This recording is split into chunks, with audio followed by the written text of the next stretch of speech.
The Pamban Bridge speciality is being India's first sea bridge with a vertical lift mechanism, connecting Rameswaram Island, featuring a lift span that opens for ships and a robust design built to withstand cyclones, with the new version incorporating modern automation, corrosion resistance, and higher clearance for enhanced connectivity and durability.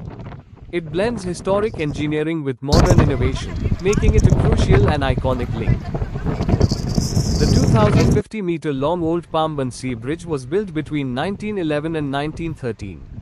After it faced structural instability, a new railway sea bridge has been constructed near it.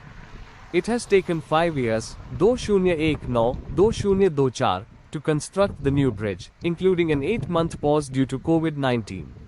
The Scherzer rolling lift span, also known as vertical lift bridge, can be opened upwards for a maximum of 81 degrees to facilitate the movement of boats and vessels in the sea beneath it.